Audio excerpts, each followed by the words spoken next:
Magandang araw mga kaibigan. Bigyan natin ng reaction, opinion itong post ng Masang Pilipino. Title, Tiwala ng publiko sa Kongreso tumataas ayon kay Representative Ridon. Naniniwala si Bicol Saro Representative Tere Ridon na unti-unti nang tumataas ang tiwala ng taong bayan sa House of Representatives batay sa pinakahuling survey ng Pulse Asia. Ayon sa survey, umakyat sa 31% mula sa dating 25% ang trust rating ng Kamara na para kay Ridon ay patunay na nakikita ng publiko ang patuloy na trabaho ng Kongreso lalo na sa usapin ng oversight at accountability. Sinabi ng mambabatas na ipinapakita ng resulta ng survey na kinikilala ng publiko ang seryoso at tuloy-tuloy na trabaho ng House of Representatives upang palakasin ang pananagutan sa pamahalaan. Sabi niya, these numbers show that the public recognizes the House serious and continuing work to strengthen accountability. Dagdag pa niya ang pagtaas ng trust rating at pagbaba ng distrust rating ay indikasyon umano ng lumalakas na kumpiyansa ng publiko na ang congressional oversight ay ginagawa ng maayos, malinaw at walang shortcut. Sabi niya, the increase in trust and drop in distrust reflect growing confidence that congressional oversight is being conducted professionally, transparently, and without shortcuts. Okay. Tanong po, kumusta ang Malita issue?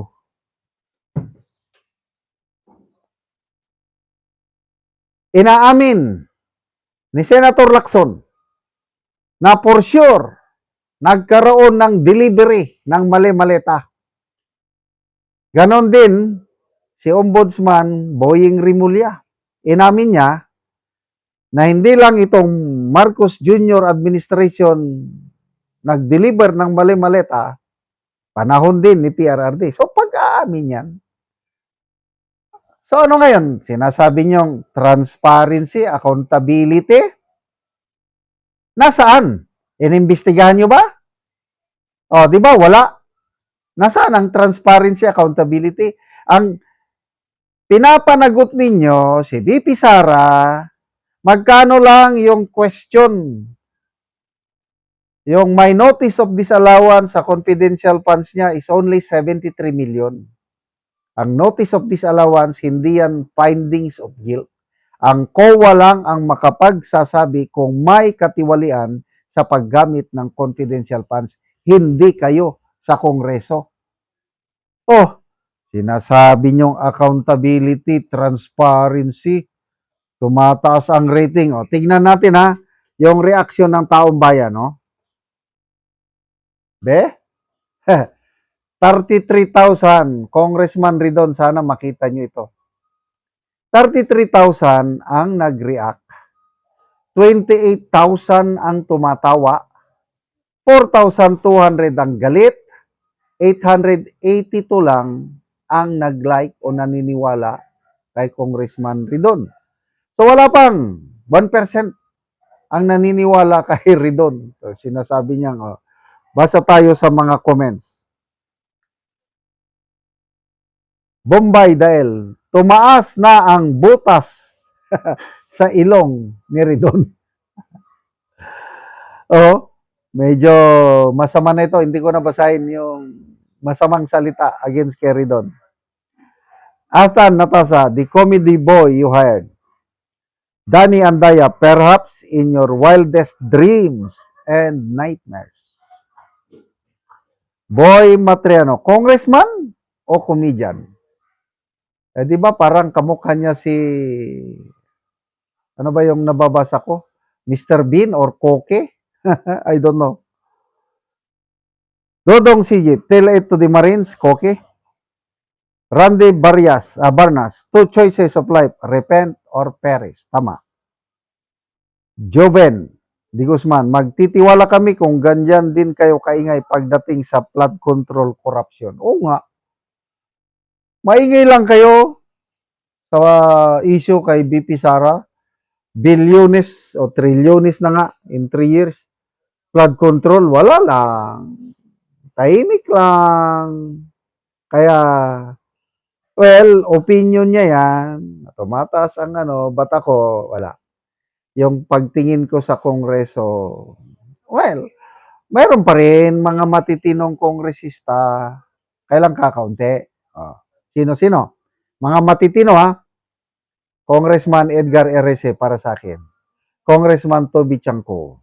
Of course, yung mga Duterte congressman sa Davao, kasama na si Congressman Ungab, yung Congressman Bong Sontay, Congressman Robert Nazal ng party list, bagong henerasyon party list, Congressman Marcoleta, Congressman Leandro Libeste, Congressman Kiko Barsaga, mabibilang po pa rin sa kamay, may matitino. Doon ako nagtitiwala. But as a whole, why nada?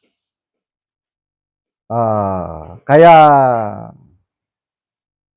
trust na yan. Tingnan na lang natin sa kaso o petition na ipinail ng grupo ni Attorney Torreon sa Supreme Court. Tingnan natin kung mananalo kayo. Yan, pwede siguro. Magkakaroon ako ng konting tiwala. But, as an observer, I might be wrong. Tingin ko, matatalo na naman itong Committee on Justice sa Supreme Court. Strike 2. Humanda kayo dahil ang huling halakhak nasa kay BP Sara.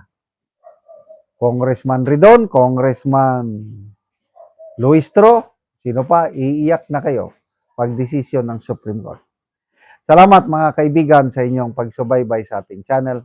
Nakakatulong kayo ng malaki sa tribong Talandig ng Bukidnon dahil ang sweldo natin sa channel na ito is pantulong po sa tribo na namimigay tayo ng libreng yero at pako para makapagpatayo sila ng mas maayos na tirahan. Kaya panoorin ninyo ang video na ito. Karon mo na ni ang mga yero nga ipangatag sa mga tao, so naay nagkuha karon. Nagkuha. Pamilya. Wala ni sila ang tabangan.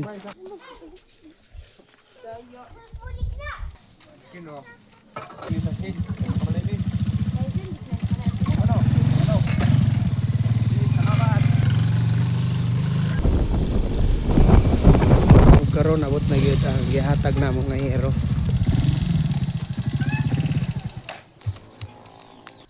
O karon mo na ni ang atop sa natagaan na mo giro. So mo na ni ang iyang atop nga mga hero nga buslot na. So karon mapulihan na gyud ni kay mag-atop naman siya. So mga kuan na gyud buslot na gyud kaayo kay isklastipan ra gani ang uban.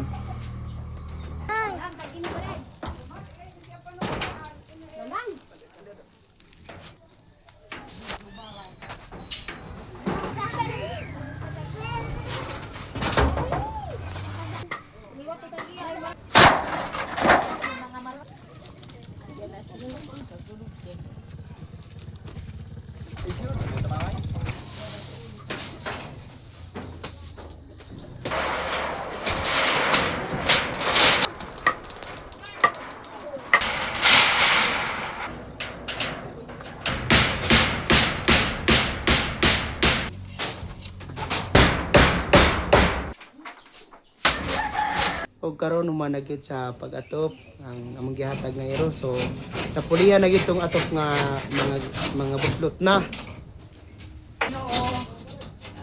Sa nagtabang sa sir. Nakatip na gyud mi. Antos mi sa ulan. Salamat kaayo. Salamat sa Ginoo nga dili na gyud mi maulanan kay nakatip na mi. Oh, pila dayto ka tuig ang inyong atop na nga bago pa na pulihan? Ano to mga 50 na. Tuig kapin 20 na kapin ka tuig. Oo, so karon pag yun mo naka-atop. So salamat kayo nang.